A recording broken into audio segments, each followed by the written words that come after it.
So hello guys, for today's video is I'm going to unbox my Bibo Y18. So this is it. Bibo Y18. So let's go. Check.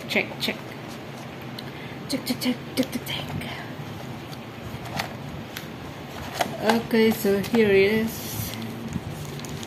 Ito yung nakikiamoy-amoy na naman ang aking alat. So, here, Bibo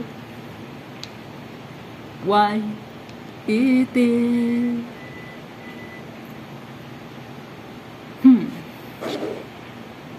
So, ito na po, nabuksan na natin. So, let's start. Start na, set ko na siya ng English. So, let's just follow like that. Pupunta na next.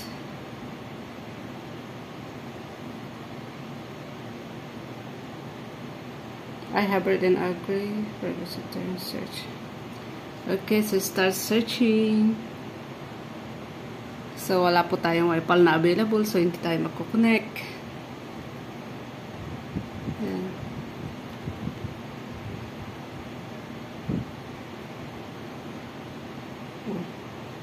So, yun po, then this is the Bibo Y18. Kailangan ko pa siyang i-set up. I need to set up, pero maganda siya. So, maganda siya, black. Very thin. Thin. Complete accessory siya. Yun nga lang, kulang ang may jelly case siya. Mga information na kailangan basahin para maalagaan ang iyong Bibo. And the charger. Ang charger nito ay tatlo. So, I need to buy the was. Yung dalawa lang na pang Pilipinas na charger. With the adapter. So, that's all. At meron pa tayong susi dito. Yung pin. Kung mag-change ka ng SIM card ay mag-insert ka ng SIM card or whatsoever. So, yun lang po. Maganda siya. I love the jelly case. Jelly case. Yan. Ang bait-bait nito. Ang bait niya. Katabi ko lang siya. Very behaved. So, yun lang po. Balik natin sa lagayan kasi mamaya natin ayusin. Mamayang gabi ko kakalikutin. Okay.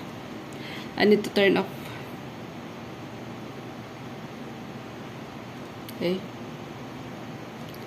So, let's power off Bibo muna. And that's all for today. Thank you for watching my unbox Bibo Y18. First time kong nag-cellphone ng Bibo. Ever since, lang ako. Sa Xperia ako dati. Pero, I changed to Redmi. And this is the first time I'm holding Bibo. So, let's try Bibo. And shoutout nga pala kay Shaira na excited. Pagpapalit daw kami dun sa Realme yata yung cellphone.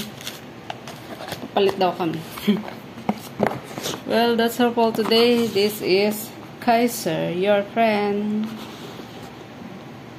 Bye-bye. Say bye-bye. Bye-bye. Bye-bye, everybody.